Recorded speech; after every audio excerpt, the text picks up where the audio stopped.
bom dia! Começa agora mais um 3 em Pauta, nesta segunda-feira, dia 8 de março, Dia Internacional da Mulher. Hoje é comemorado o Dia de Nós, Mulheres. Afinal, acho que o Dia da Mulher tem que ser comemorado todos os dias, né? E hoje a gente vai inicia uma semana de homenagens, um programa especial que estaremos fazendo durante toda a semana, voltado para a mulher, falando com mulheres que têm destaque na sua profissão, no seu jeito, em alguma coisa elas tiveram destaque na sociedade. E comigo, Ted Sartori e Anderson, todos os dias aqui comigo, meus parceiros de bancada. Bom dia, Ted. Bom dia, Cris. Bom dia, Anderson. A nossa convidada será apresentada daqui a pouco. Feliz Dia da Mulher para você, para a nossa convidada também. Especial também para minha esposa, para minha mãe, para minha avó. São as mulheres mais próximas aí da minha vida, né? Grande beijo para todas e tem muito assunto hoje, né, Anderson? É isso aí. Bom dia, Ted, bom dia, Cris, bom dia, nossa convidada. Feliz Dia Internacional da Mulher para vocês e para todas que acompanham mais um 3 em Pauta. Também vou fazer meu merchan aqui. Minha mãe, Dona Sônia, minha namorada, Dona Alexandra, minha avó, Dona Rita e minha sobrinha Catarina, 5 mesinhos assim, mas é uma fofa. Então, feliz Dia da Mulher. Hoje é Dia Internacional da Mulher, mas todo dia é dia de vocês, porque sem as mulheres vocês não estariam aqui. Exatamente, para começo de conversa. Exatamente. Mandar um beijo também para minha mãe pelo Dia da Mulher. E lembrando que 3 em Pauta tem o oferecimento da Célula Mater, laboratório sempre presente quando você mais precisa. Então, se você estiver precisando ou quando precisar fazer aquele exame laboratorial, já sabe onde ir. Célula Mater, ali na Avenida Bernardino de Campos, no Canal 2, número 50, em frente à Beneficência. E a gente tem um recadinho depois, mais tarde, da Célula Mater, que está fazendo uma campanha de prevenção a nós, mulheres, do câncer de colo de útero. Então, que quer fazer o seu Papa Nicolau, não teve como fazer ainda, é só ir lá na Célula Mater, mas depois a gente vai explicar como que vai ser feito isso. Teremos sorteios, hoje vai ter o sorteio do Divino Brigadeiro, que era para ter acontecido na sexta, né? Vai ser hoje. Depois, no decorrer do programa, eu vou dizendo também quais são os sorteios que a gente vai ter durante a semana. Vai ter flores, vai ter brigadeiro, vai ter bolo, acho que da Marlene Monteiro. Ih, vai ter um monte de coisa, mas a gente vai falando Acho que eu vou criar um perfil fake de mulher para concorrer. De mulher? Para concorrer, né? Como você que sabe. Só conta em risco. Mas tanto prêmio bom, né? Isso é crime, hein? Olha que isso aí pode dar cadeia. Perigo, hein? Perigo. Não pode. Denúncia. Não pode. Olha, e hoje, para começar essa semana, a gente já começa com um grande peso. Hoje nós temos aqui ela que é delegada do 3º Distrito Policial de Santos. Há 29 anos ela já está como delegada, a gente estava conversando aqui. Então, abrindo a semana do Dia da Mulher, a delegada Edna Pacheco, bom dia, obrigada por aceitar o convite. Bom dia, Cris, bom dia, Ted, bom dia, Anderson, bom dia, ouvintes. É um prazer estar aqui, é um prazer participar do 3 em Pauta e, enfim, estou aqui para participar desse programa, vamos lá, né? Certo. E eu quero agradecer também ao delegado da seccional, né, que permitiu que ela viesse aqui. Tem 2 nomes, né? Tem um que a Josi me passou, quero agradecer a Josi também por ajudar na intermediação. Vamos para o giro de notícias antes? Vamos lá.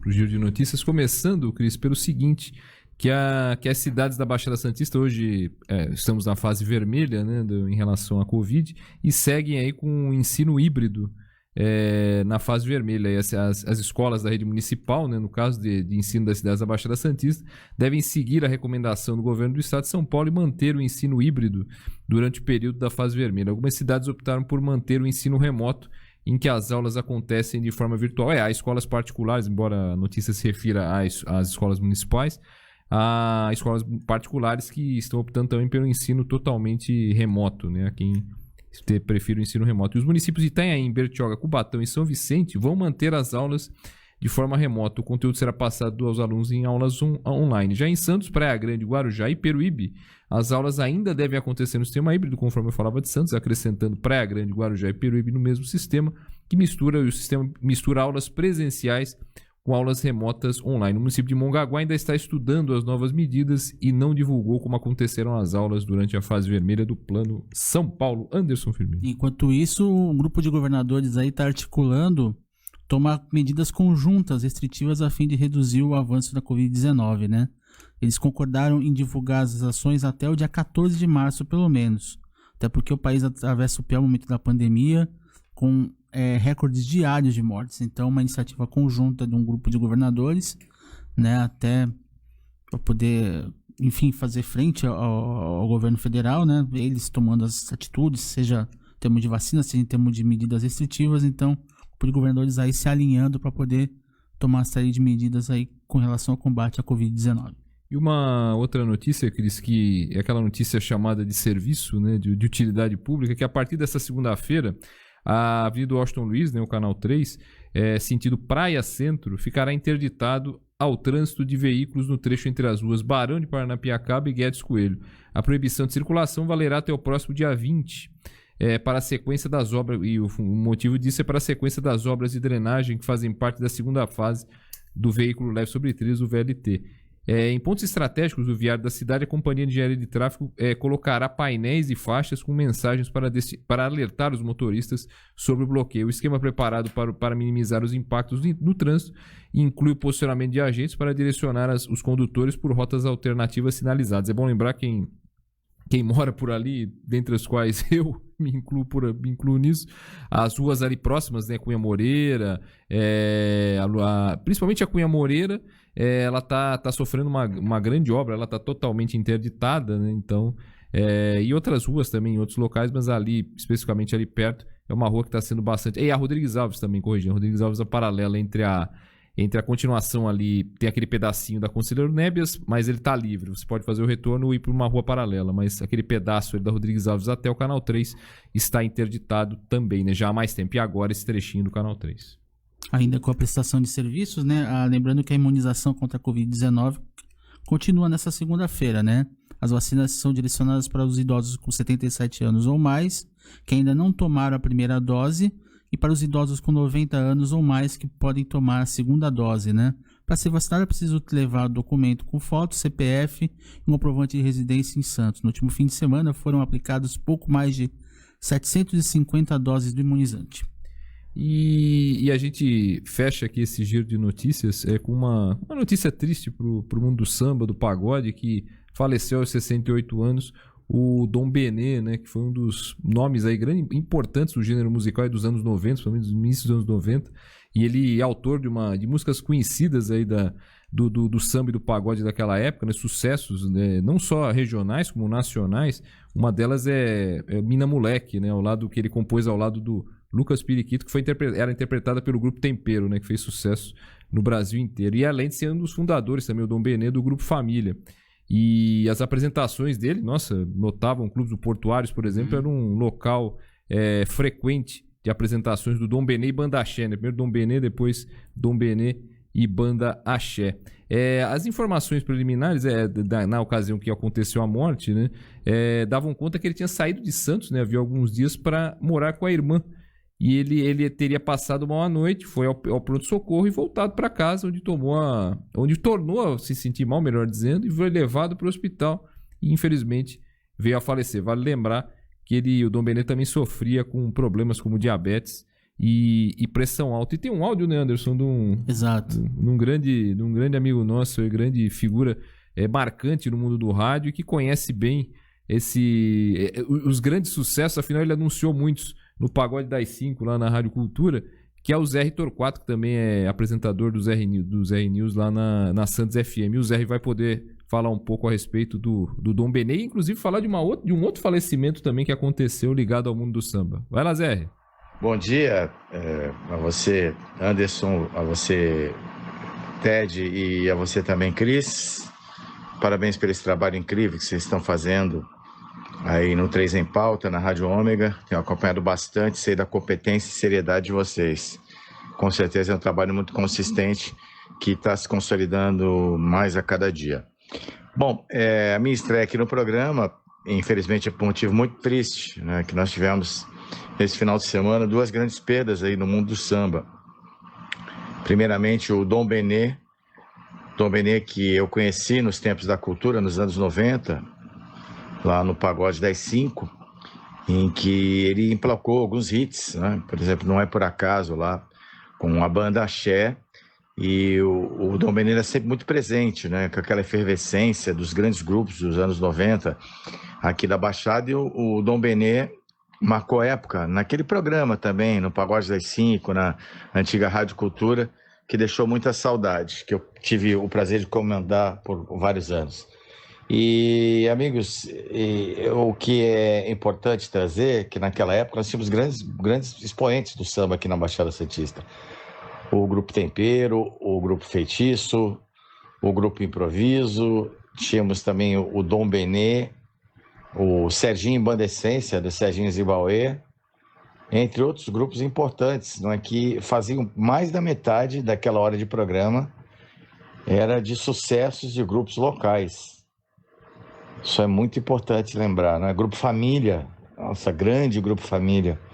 E o grupo da melhor qualidade, claro, eu posso esquecer um ou outro, mas lembro com muito carinho. Ó, vocês veem, eram 12 músicas no programa, praticamente mais da metade era de grupos da região, com muito sucesso. E o Dom Benê era um cara muito bacana, um grande astral, gostava muito dele, havia um carinho recíproco, um respeito muito grande, e eu tinha muita satisfação em tocar as músicas dele lá. E fiquei muito triste com essa notícia, não é? Não bastasse a morte do Dom Benê, fui surpreendido nesse domingo também com o passamento de um grande nome do nosso samba, o Jorge Sargento, compositor aí de mão cheia, do tempo que eu trabalhei lá no Cara Metade. O Cara Metade surgiu no nosso programa em 96, depois tornou-se um estouro nacional, e o primeiro disco do Cara Metade tinha música de Jorge Sargento, ele que também compôs muito da melhor qualidade, era muito respeitado e muito querido. Duas grandes pessoas.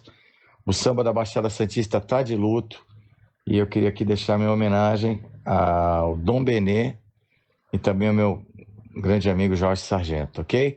Espero retornar no programa com notícias mais favoráveis. Um grande abraço a vocês e uma ótima semana.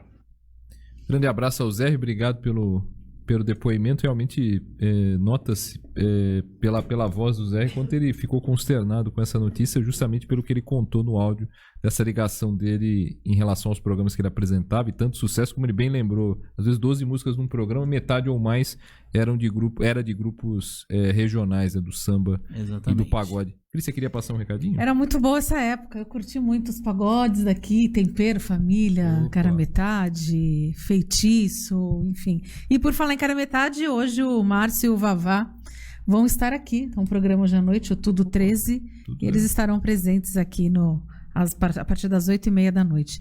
Mas vamos falar com a nossa convidada? Vamos lá. Que a gente tem que aproveitar, né, que ela está aqui. Ao todo são 33 anos na polícia. Como é que se resolveu entrar para a polícia? Porque geralmente a pessoa se forma de eu quero ser uma advogada, uma promotora, uma juíza, mas o que te levou para a polícia? Então, na realidade, eu ingressei na polícia, eu ainda estava na faculdade, né? Eu não ingressei como delegada, eu ingressei como investigadora de polícia. E eu tenho uma família de policiais, né? Então, eu já tenho toda uma experiência em casa. Quase né? hereditário, então. Mais ou menos isso. Eu tenho tios, meu pai era policial civil aqui de Santos, não era delegado, meu pai era operador de telecomunicações, e eu sempre frequentei o Palácio da Polícia lá na São Francisco, eu já frequentava, né, com ele. Eu lembro de ir com ele lá, quando ele estava trabalhando com a minha mãe lá no centro, e era alguma coisa que me fazia os meus olhos brilhavam, né? E meu pai sempre foi um grande incentivador.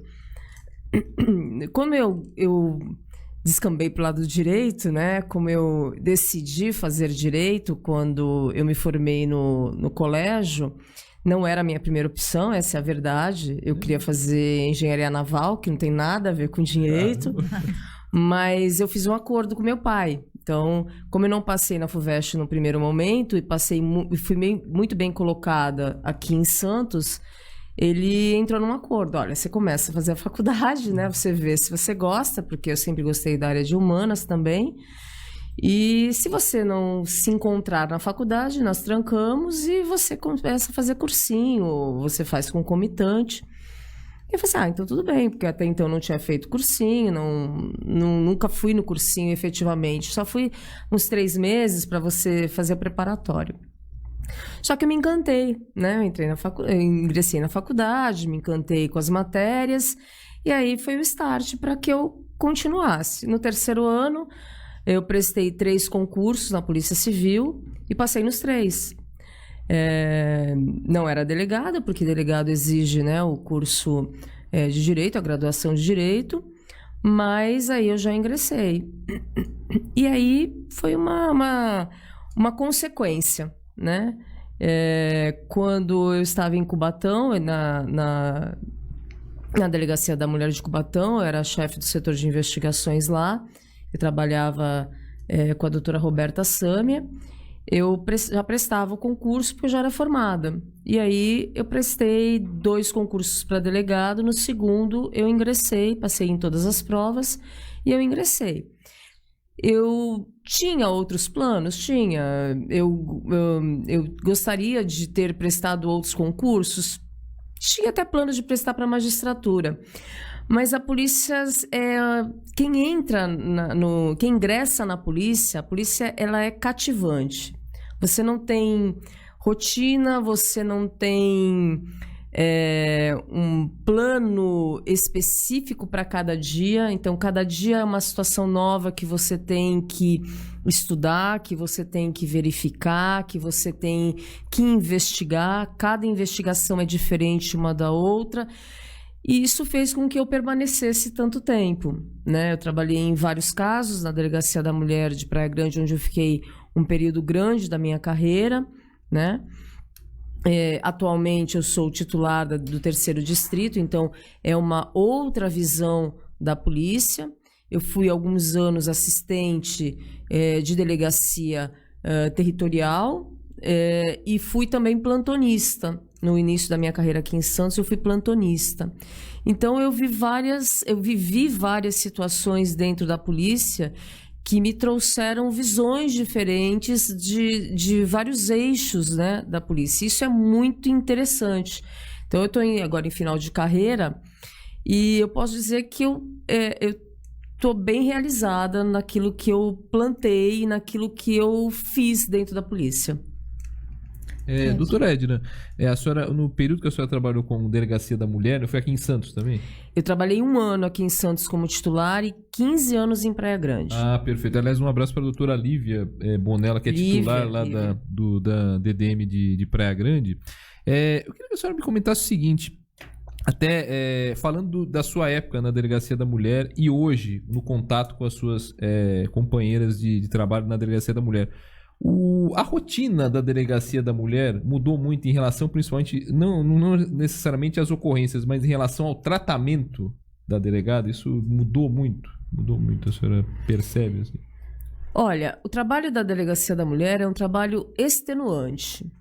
Você lida com crimes que mexem muito com o imaginário da população em geral e que são crimes muito graves. Porque lá você não lida só com mulheres, você lida também com crianças. Sim, e crimes envolvendo crianças que são vítimas são crimes que te trazem uma reflexão de como o ser humano ele pode ser desumano, né? Além disso, quando você trata de crimes praticados contra a mulher, você percebe por que a mulher, ela muitas vezes deixa a situação chegar a um ponto que você fala assim, mas por que deixou? Aí a gente pensa o seguinte, primeiro, cada pessoa, e isso eu aprendi no trato diário, cada pessoa ela tem um tempo para digerir aquilo que está acontecendo. E a gente tem que entender que agressores, e aqui quando a gente fala em agressores, não estou falando só em homens, eu falo em agressores em geral, sem identificar gênero, eles lidam com vulnerabilidades. Então, eles sabem alcançar as vulnerabilidades dessas pessoas. E para você desmontar um quadro que muitas vezes vem se prolongando há anos, é muito difícil. E não só isso, a delegacia da mulher, muitas vezes,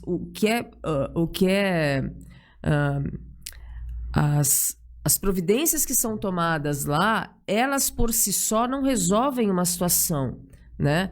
Elas têm que ser tomadas em conjunto. Se não houver uma visão de que isso tem que haver um trabalho em conjunto com outras áreas, é muito difícil você tomar alguma atitude.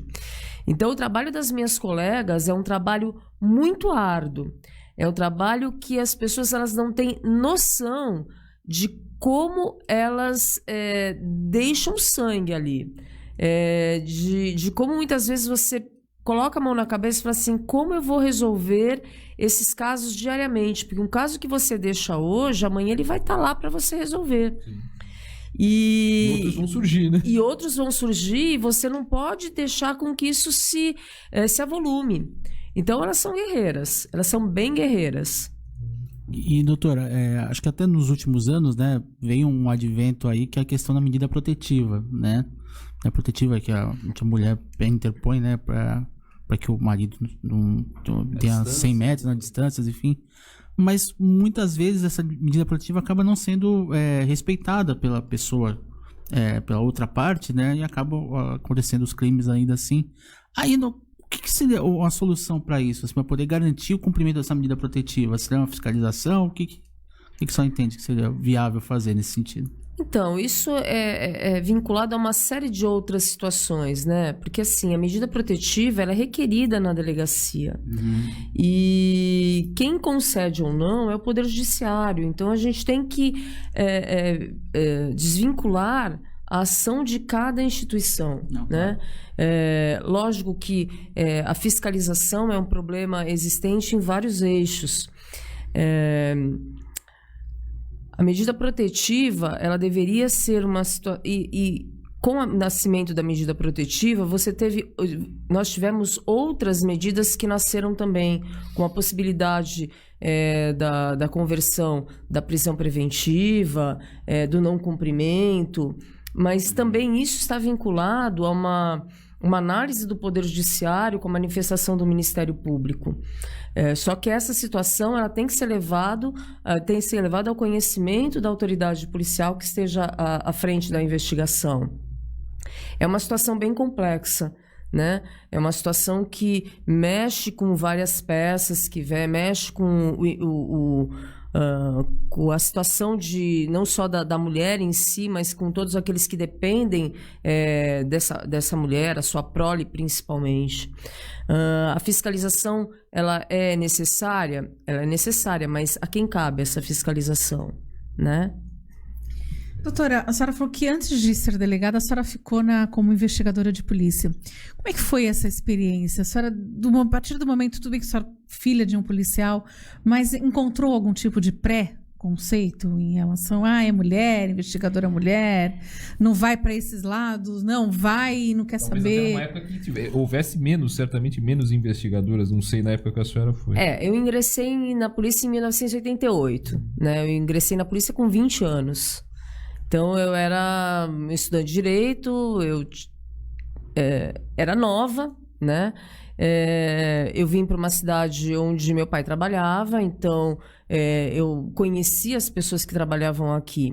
Então, talvez o meu acolhimento tenha sido até diferenciado, não vou dizer que não, né? Porque eu conhecia as pessoas com quem eu trabalhei.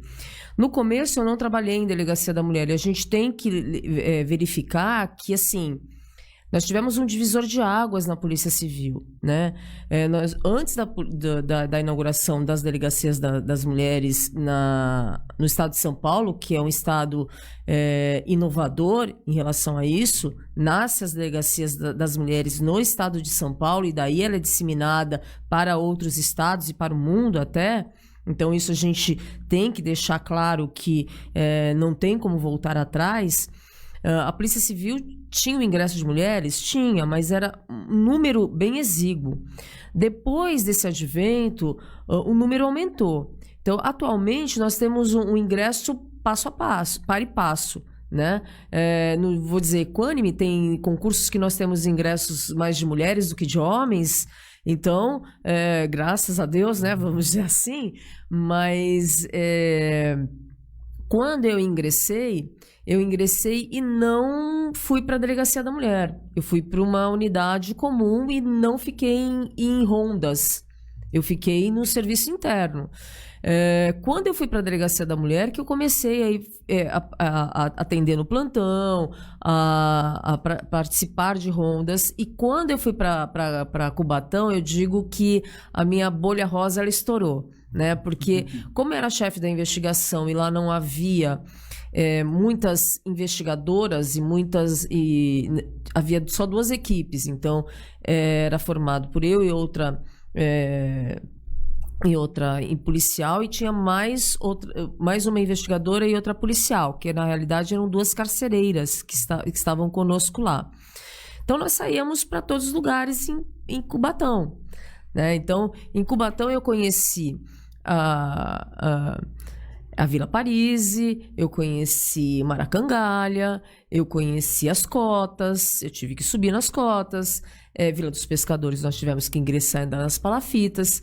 E isso, para mim, foi descortinou uma visão de mundo que eu não tinha até então. Porque eu sou filha mais nova, porque eu sou filha de policial e eu tive uma série de entraves, porque, como toda filha mais nova, eu não tenho irmãos, eu só tenho uma irmã um pouco mais velha do que eu. Então, vocês imaginem como meu pai era comigo, com a minha irmã. Então, quando eu comecei a trabalhar, eu tive uma série de como é que eu vou dizer? Uma série de... uma cartilha, né? Que ele discorreu, essa coisa toda. Quando eu fui para Cubatão, eu tive que tomar algumas atitudes enquanto policial que me foi ensinado na academia. E descortinar no mundo que eu não conhecia. E aí eu vi que o mundo é um mundo bem cão, né? O mundo é um mundo bem doído para algumas pessoas. E eu tive que participar desse mundo. Então eu cumpri mandado de prisão, eu tive que ir de bota e acordar muito cedo para cumprir mandado de busca e apreensão com a delegada. E isso ficou mais intenso quando eu fui para Praia Grande. Que aí não era uma coisa que eu cumpria ordens, era algo que eu representava e eu tinha que estar presente. Então, os anos dentro da polícia fizeram com que eu amadurecesse bem depressa. Pensar em preconceito, eu não tive tempo de saber se as pessoas gostavam ou não gostavam da minha postura, porque eu sempre tive a seguinte perspectiva: autoridade não é algo que você impõe, é algo que você conquista. Lógico que você não faz... as pessoas não gostam de você 100%? Não. Tem pessoas que não gostam de mim? Tem, com certeza. Só que eu acho que quando você tem respeito pelas pessoas, as pessoas podem não gostar de você, mas elas têm o respeito. Então, quando você deixa que esse respeito ele se perca, aí sim você tem problemas. E quanto a isso, eu acho, pelo menos, eu nunca tive um problema, entenda, pelo menos algo expresso, deliberado, assim, cara a cara, eu nunca tive com alguém que tenha ou trabalhado comigo ou que tenha que tenha sido, eu não falo em subordinação, mas que tenha sido hierarquicamente vinculado a mim. Graças a Deus. Se eu tive, foi algo que chegou aos meus ouvidos, mas eu também tenho uma coisa, eu não me emprenho pelos ouvidos. Então, eu acho assim, se a pessoa tem algum problema comigo, ela tem que falar comigo. Eu não vou me emprenhar pelos ouvidos para tirar satisfações. Nunca fiz isso na minha vida pessoal e muito menos profissional. E eu não trabalhei em outro lugar sem ser na polícia. Então, é assim, preconceito existe? Existe, eu sei disso. Né? Mulheres têm esse tipo de situação nos locais de trabalho. Só que, eu volto a dizer, é uma situação de postura e de respeito. Em algum momento, doutora, porque assim, nós mulheres, a gente tem aquela sensibilidade um pouquinho mais aflorada. E às vezes, em algumas profissões, a gente tem que ser mais dura. Passa aquela impressão de que ela é fria, ela não tem sentimento. Mas não, faz parte da profissão. Em algum momento, a senhora meio que deixou que o lado humano, o lado mulher, o lado mãe falasse um pouco mais alto? Sim, principalmente quando eu lido com crianças. Eu tive um seccional que, quando eu entrava na minha sala na delegacia da mulher, ele falava assim: nossa, parece que eu estou num mundo paralelo. Por quê? Porque eu gosto de caneta, eu gosto de lápis, eu gosto de... então, a minha sala não parece uma sala de um delegado. Então, eu tenho um caneteiro lá que tem caneta de tudo que é tipo, modo, tamanho, cor. Então, quando havia o atendimento de criança, era passado para mim, porque eu tinha lápis de cor, eu tinha coisa, exatamente, eu tinha papel para pintar, eu tinha caderno para pintar. Então, com isso eu conversava com as crianças e aí eu fazia. Óbvio que mudou um pouco a minha postura. Um pouco, não vamos dizer que mudou muito.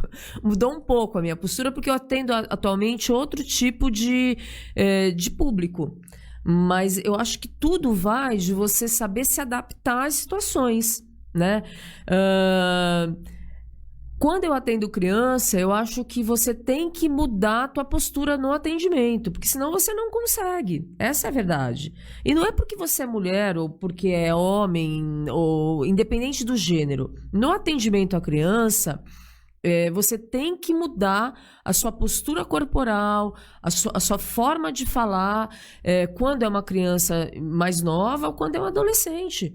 Porque se você não muda isso, você não consegue atingir o seu objetivo. Tem que olhar nos olhos, né? Sim, mas olhar nos olhos, o Anderson, é uma condição sine qua non para qualquer pessoa. Seja vítima, seja testemunha e seja até aquele que você vai prender.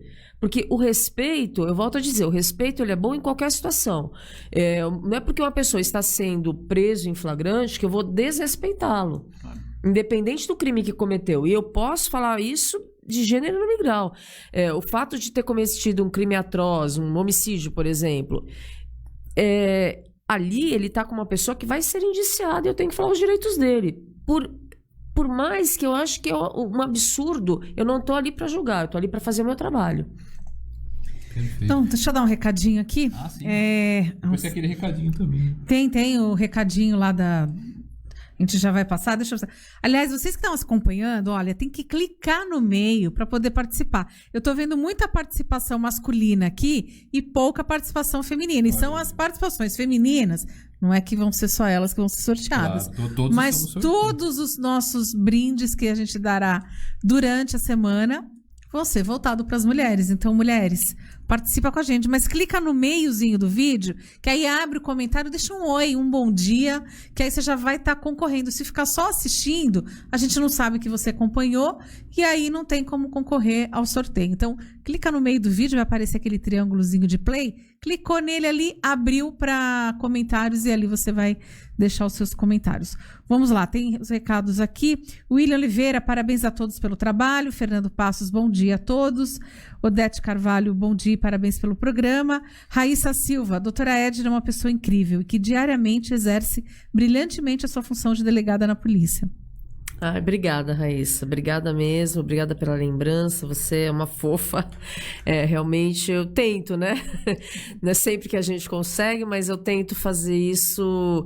Eu tento exercer diariamente esse mistério de uma forma que eu possa, pelo menos, ajudar as pessoas que vão até a mim.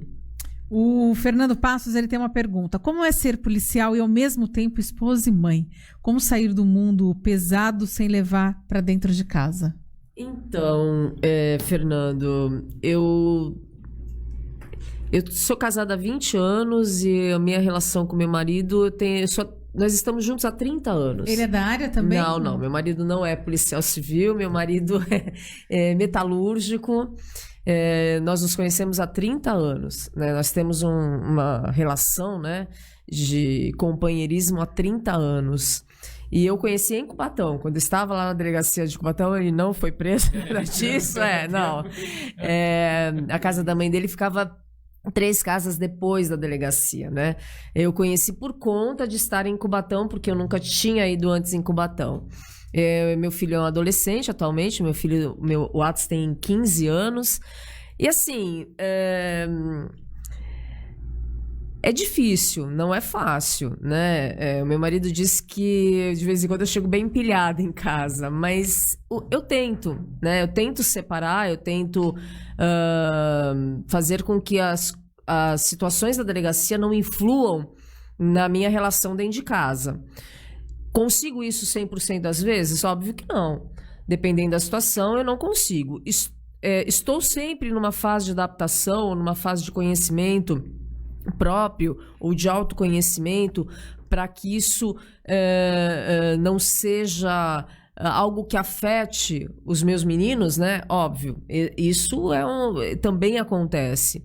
Mesmo porque quando eu tô muito exaltada, eu tenho 2 que eu disse, olha, vamos com calma, a situação não é bem essa, tem que ficar mais calma. Você tem 2 filhos? Não, meus meninos é meu marido e meu filho.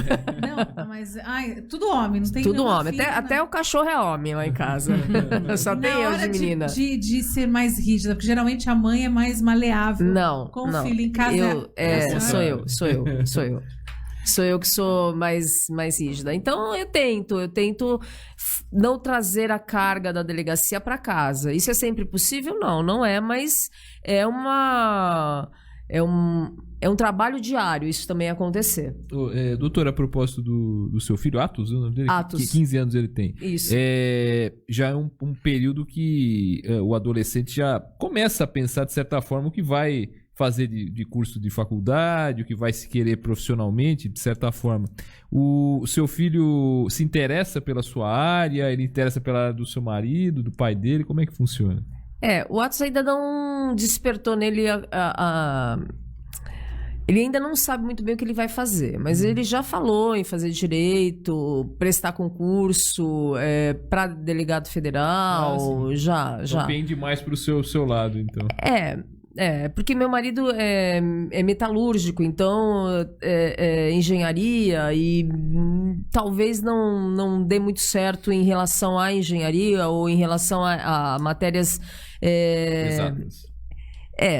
Ele tá mais para humanas. Mas eu não sei se seria isso efetivamente, né? Ele tá meio em dúvida.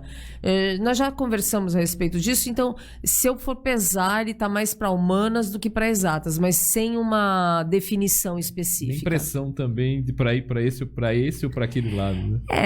O Atos, assim, ele já foi bastante comigo para a delegacia. Quando eu tava em delegacia da mulher, principalmente em Praia Grande, ele ia, porque eu tinha uma sala, minha mãe ia com ele. Quando ele nasceu, eu estava lá em Praia Grande, então eu tirava plantão, ele mamava ainda, então a minha irmã e a minha irmã levavam ele lá para ele mamar. Então, ele sempre esteve nesse meio, né? Ele sempre participou muito.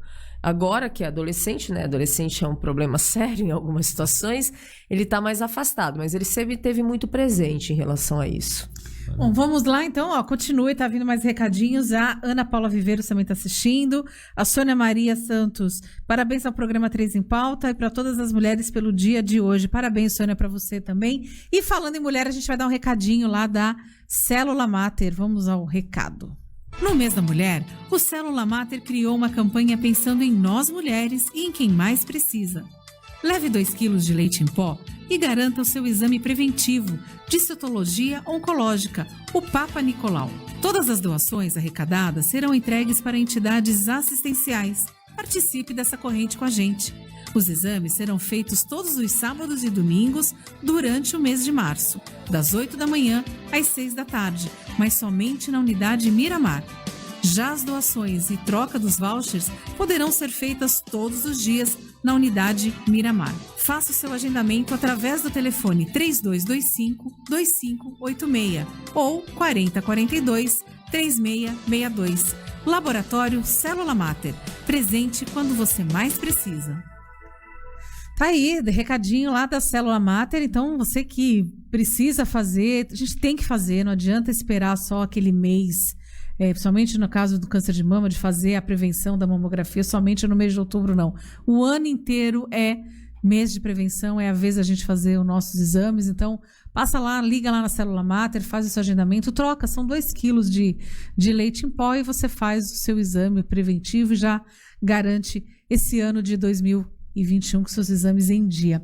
Doutora, eu vejo muito novela, assim, e uma coisa que me chamou muita atenção é a personagem da Paloma Duarte. Paloma Duarte não, Paloma Oliveira. Paola Oliveira, que é policial. E ela fez uma cena esses dias que você vê que ela ama. A mãe vive preocupada. Eu já queria que você saísse dessa profissão. Você vai lá pro morro, tem que... Em algum momento... tudo bem que seu pai sendo policial, mas a senhora viveu isso dentro de casa? Tipo, vai ter que ir pro morro, vai ter que ir para um lugar mais perigoso. É tiro, é tiroteio. Ouve falar, ela perdeu um parceiro durante um assalto e não foi a trabalho, foi no momento de lazer deles. A senhora vivia isso também? Quando ingressou na polícia, de ter que ir para esses lugares? Não, eu particularmente nunca passei por esse tipo de situação. Óbvio que a preocupação sempre existe, né? Quando você, por exemplo, participa de uma operação, ou quando você vai cumprir um mandado de busca e apreensão, ou você vai cumprir um mandado de prisão, você passa... as pessoas que ficam em casa, elas ficam preocupadas. Mas isso faz parte do cargo que você escolheu. Então, tem ônus e bônus. Como em toda profissão que você escolhe, como em todo cargo que você almeja, você tem ônus e bônus, né? Na polícia, você, quando vai participar de uma operação, e a gente tem que lembrar que o personagem da Geisa, né? Apesar que eu não vejo muita novela, mas eu sei porque de vez em quando eu vejo lá os flashes. Ela é policial militar. Então, os policiais militares, que são policiais que estão mais na rua, eles têm um confronto mais direto, né? E eles estão no Rio. Então, o Rio tem um confronto mais específico. Não que aqui em São Paulo não tenha, entenda. Mas no Rio a gente sabe de toda a celeuma existente.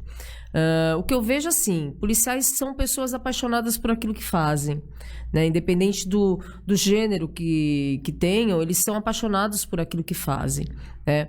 Mulheres, quando são apaixonadas, são mais apaixonadas ainda. Independente do que elas se propõem a fazer, quando elas têm garra e gostam daquilo que fazem, elas fazem muito bem feito e sempre com muita gana de dar o seu melhor, né?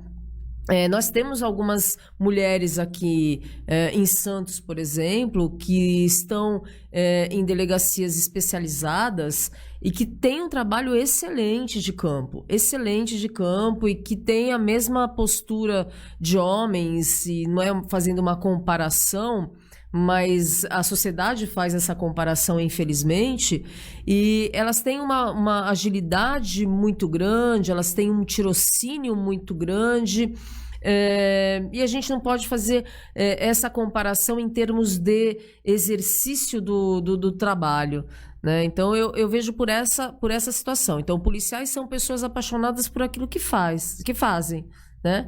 E quando são mulheres e são apaixonadas e têm vocação para aquilo, elas vão muito longe. Doutora, as mulheres têm aquilo que muita gente costuma chamar de sexto sentido, né? Uma coisa, uma sensibilidade, um apuro, assim, uma visão, uma intuição, né? Assim, bem característica da mulher. Sabe esse tipo de sentimento, não sei se pode colocar como sentimento, mas esse tipo de dom, digamos assim, se em algum momento ele foi decisivo para o rumo de uma investigação que a senhora tomou parte? Olha, a investigação, ela tem quando você inicia uma investigação, você tem um parâmetro, né, que você tende a seguir. É óbvio que esse parâmetro, essa linha, ela pode ser desviada dependendo das circunstâncias que lhes são apresentadas. Então, por isso a gente tem uma coisa que se chama feeling, né? E dependendo das circunstâncias que são apresentadas a você, você pode desviar esse teu caminho inicial. Eu não vejo que isso seja algo vinculado à intuição. E isso não é característico de mulheres. Eu vejo que policial tem feeling. Quando o policial ele tem vocação para aquilo que ele faz, e nós temos vários delegados aqui que são muito bons. Eu posso citar um exemplo, sem medo de errar, que é o Dr. Lara, que ele é o delegado da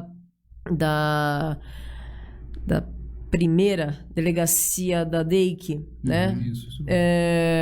Então, esse rapaz, ele foi investigador, ele é delegado, ou o Dr. Gaetano Vergini. Então, são 2 delegados que eu posso dar como exemplo, que são delegados que têm um feeling para investigar, óbvio que sempre embasado com a sua equipe, né, dando esse suporte, ou um investigador que é um exemplo de pessoa, de ser humano e de profissional ímpar, que é o Canuto, que está na Homicídios, que eles têm um feeling para investigar, que é uma coisa maravilhosa, né? Então, eu vejo que eu não diria intuição, eu diria feeling, eu diria visão de investigação.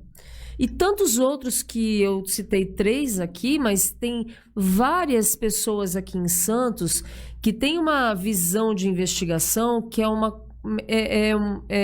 excelente. Eles são excelentes quanto à investigação, quanto à utilização de todo o aparato que a gente pode lançar mão.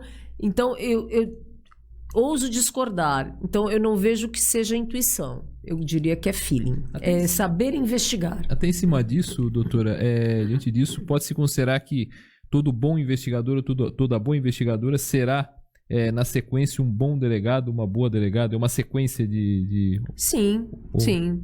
Um bom investigador, as competências são semelhantes. Sim. Um bom investigador, se ingressa ou se presta um concurso para delegado, ele vai ser um bom delegado, sim. Esse feeling, ele não se perde, ele se comunica, digamos assim. Então, é algo lindo de ver. É lindo de ver quando uma investigação ela tem o seu fruto. Então, nós temos vários delegados aqui em Santos que têm esse feeling. O que muitas vezes acontece é que o número principalmente das delegacias territoriais, é que o número de ocorrências ela é muito grande. Então, você não tem como ter uma linha específica. Por isso que nós temos delegacias especializadas. Então, os crimes de maior relevância, os crimes de maior gravidade, eles realmente são encaminhados para essas delegacias onde o suporte e o aporte ele é melhor, digamos assim. Eles têm mais condições disso. Isso não desmerece as delegacias territoriais, muito pelo contrário. Nós temos no 7º, por exemplo, o Dr. Jorge da Cruz, que também primeiro que ele é um gentleman, e segundo que também tem uma visão de investigação que é muito legal, né? E está no 7º distrito, que é um dos distritos mais pesados aqui. Algum caso que tenha marcado mais? Só que nunca vai esquecer aquele caso que, não digo que tenha repercutido, mas que para a senhora marcou mais? Seja como delegada ou como investigadora. Olha, um caso que me marcou muito foi um homicídio aqui na Delegacia da Mulher de Santos, de uma dentista que ela foi morta com o cordão do hobby dela, né? Ela foi enforcada pelo companheiro, e o filho, que era uma pessoa com deficiência, estava presente. Viu. E ele não, a gente não sabe muito bem se ele viu, porque ele não, Até ele pela não, deficiência, ele não verbaliza. conseguia se comunicar a respeito disso. Mas a investigação nos levou, né? Quem era o autor era esse marido, porque ela havia casado com ele.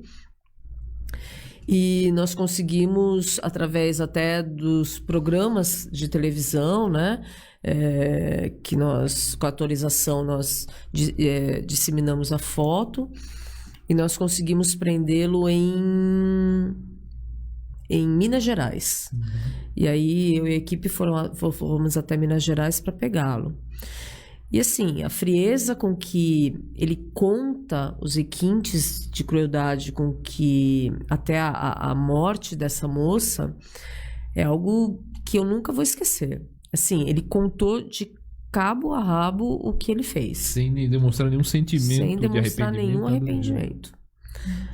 E outros tantos, né? Por exemplo, uma criança que estava roxa da cabeça aos pés porque apanhou com a mangueira da máquina de lavar, né?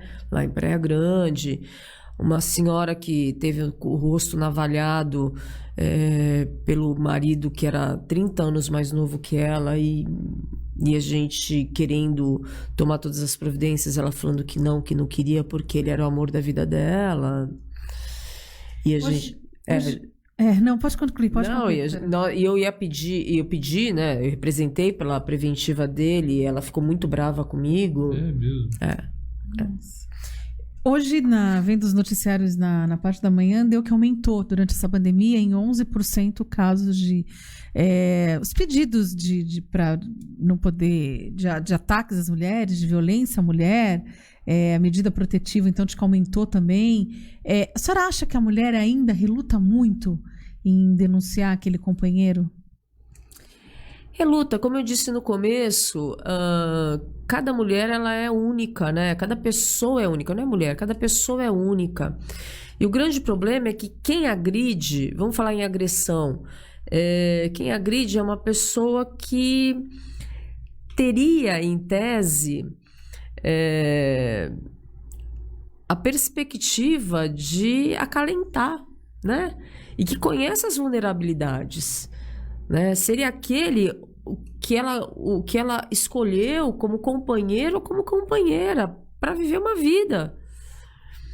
Imagina isso na cabeça de uma mulher. Poxa, vivendo com o inimigo e não sabe, né? Dormindo com o inimigo. É mais ou menos isso. Então, muitas coisas podem acontecer, né? Óbvio que a gente fala de violência contra a mulher, hoje é o Dia Internacional da Mulher, mas o inverso também acontece. Infelizmente, a violência doméstica contra o sexo masculino, e aqui eu não estou sendo machista ou feminista, não é isso que eu estou falando, mas a violência doméstica, ela tem aumentado de ambos os lados.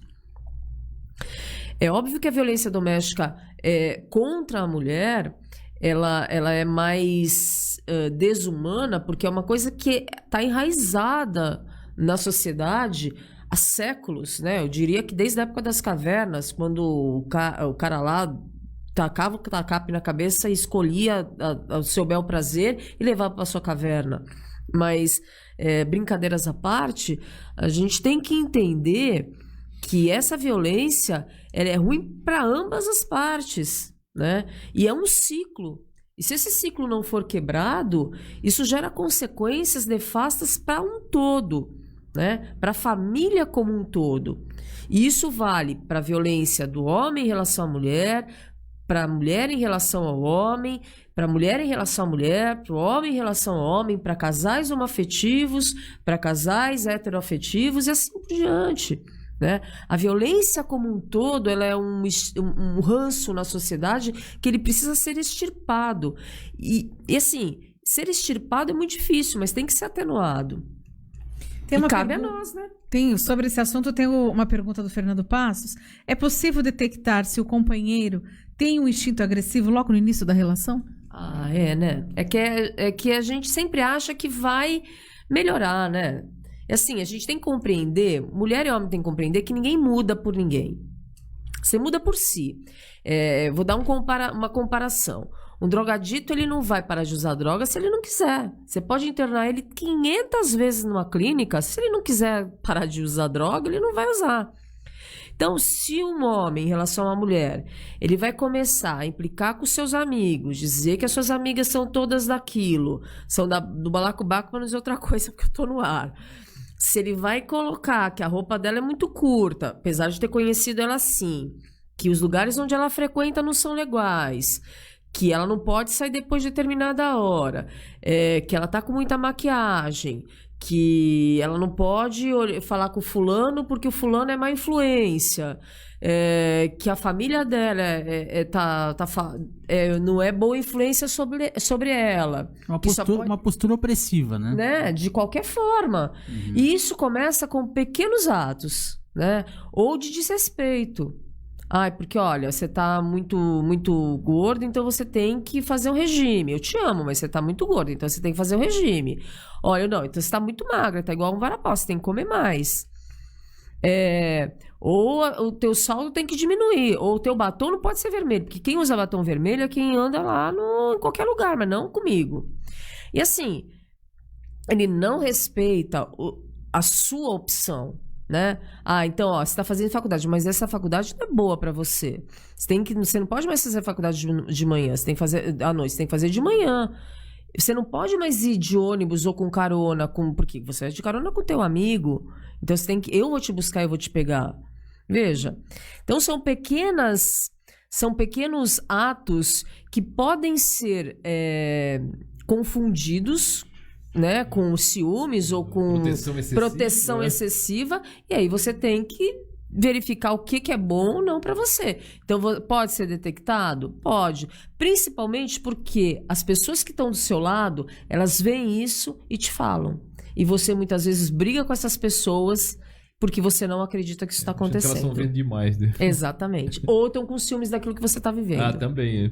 Anderson, até você comentava, não sei se era você que você ia fazer, perdão, do STF lá, da legítima defesa. Então, ontem no Fantástico até passava uma reportagem falando da intenção de eliminar do Código Penal a legítima defesa da honra, por conta dos homens, que muitos advogados ainda usam essa alegação para poder justificar, se é que é possível isso, determinados feminicídios.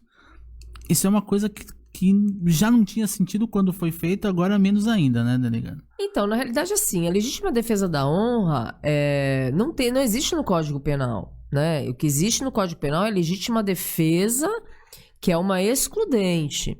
Legítima defesa da honra é uma tese de defesa que foi utilizada nos idos de 1900, quando nós tínhamos, por exemplo, o adultério como crime, quando o feminicídio não era feminicídio, mas era homicídio, então homens matavam as suas mulheres porque traíam, então matavam a mulher, matavam o homem, e aí os advogados de defesa usavam a legítima defesa da honra. Então eram teses que eram utilizadas e que agora muitas vezes estão querendo trazer isso de volta, mas não existe no Código Penal legítima defesa da honra como tal, né? Isso é tese de defesa, né? Então foi vista ou foi batizada como isso. Óbvio que isso existe na nossa jurisprudência, sim. Você vai achar nos anos de 1900. Agora, cabe a quem está analisando, quem vai julgar, acatar ou não, de acordo com o conteúdo probatório, né?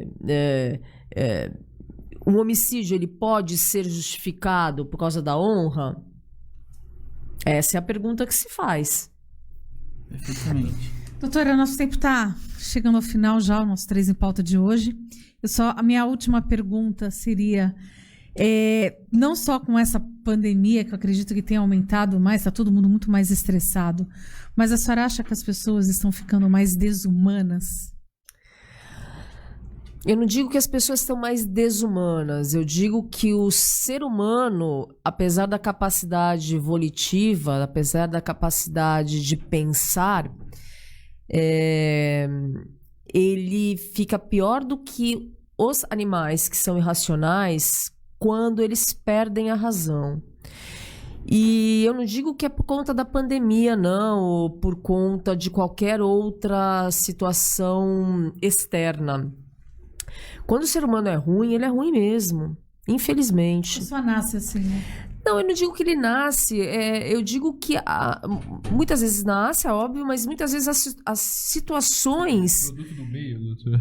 Ou produto do meio, pode ser nascendo, pode ser produto do meio, mas nada justifica uma pessoa cometer atos de atrocidade contra um outro semelhante, nada justifica. Então, o ser humano, ele deixa de ser humano quando ele passa a praticar atos de atrocidade. Porque quando ele faz isso, ele deixa de ter um sentimento que é muito simples, é o respeito pelo outro. Quando uma sociedade ela for baseada no respeito pelas diferenças, quando ele for baseado pela empatia pelo próximo, pela solidariedade, mais do que tudo, pelo amor que as pessoas devem ter à pessoa do seu semelhante, quem sabe aí a sociedade vai aprender a ser melhor. Tá certo. O Anderson, acho que tem um recadinho para a senhora aí. Tem um recadinho, então. Eu queria agradecer primeiro, o programa está terminando aqui, caminhando para o final. Queria agradecer a presença da delegada Edna Pacheco, deixar para ela uma singela lembrança aqui do 3 em Pauta, um agradecimento ao Felipe da Gardenia Flores, lá do Supercentro Boqueirão. Nossa. E essa pequena lembrança aí é uma homenagem do 3 em Pauta para a senhora. Ai, muito obrigada. Muito obrigada aos ouvintes, muito obrigada, Cris, muito obrigada para vocês, Anderson, Ted, muito obrigada mesmo. Foi um prazer participar do programa. Espero poder. Eu quero agradecer também o delegado da seccional, Dr. Carlos Schneider, e também o Dr. Manuel Gatto, diretor da ADI Inter 6. Obrigada por ter autorizado a participação da delegada aqui. E o 3 em Pauta está à disposição, claro, né, da polícia para qualquer coisa. Olha, precisamos alertar. A gente está aqui à disposição. Vamos fazer o sorteio, então, do Brigadeiro, que era para ter acontecido na sexta-feira. Exatamente. Até aproveitando a presença da doutora, eu só não garanto que vai sair uma mulher, porque tem homem no sorteio também. Deixa eu ver. Não vai ser uma mulher. O Sérgio José. Sérgio José, então, ganhou o kit do Brigadeiro. Quantos brigadeiros são, Cris? Como é que é o kit? É um kitzinho, é uma caixinha com 6 brigadeiros. 6 brigadeiros. Mas é bom, viu? Sérgio, você vai curtir. Ele vai ganhar 6 já pensando em 12, viu? Exatamente.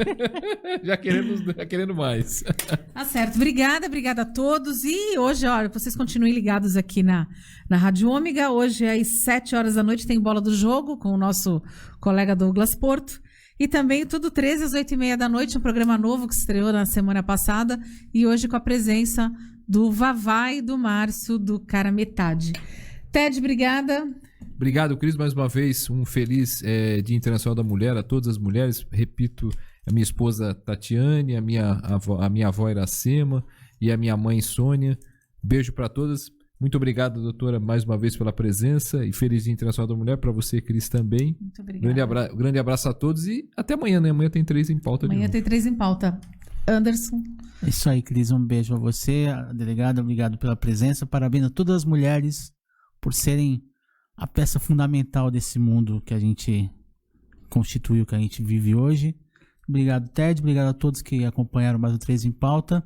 Só dar os parabéns aí pros palmeirenses, né? Campeões da Copa do Brasil. Contra o Grêmio. Comemorando o título aí, com memória em casa. Não saiam pra zoar os outros na rua, não. E é isso. Tá cheio de meme por aí, né? Exatamente, aproveita. Dá pra mandar pelo WhatsApp. Exatamente. Tá certo. Obrigada a todos, obrigada a todo mundo que participou. A gente já vai passar os nomes para na sexta-feira estar fazendo os sorteios. Durante a semana eu vou falando. Obrigada a todos. E lembrando, hoje é segunda-feira, hoje é dia de Beneficência na TV, às 2h30 da tarde, na Santa Cecília TV. Obrigada, Ted, Anderson, doutora Edna, Marcelo, a todos. Amanhã estaremos de volta com mais um 3 em Pauta. E amanhã temos aqui uma empresária de sucesso e que tem uma história de vida muito, assim, de guerreira mesmo, que é a Marleide Monteiro. Amanhã o programa estará doce. História, é uma história doce, mas nem sempre a história é doce. Né? Ela é doce, mas a história dela não é muito doce, mas ela é bem doce. Obrigada a todos, até amanhã com mais um 3 em Pauta. Tchau, gente. Tchau, pessoal.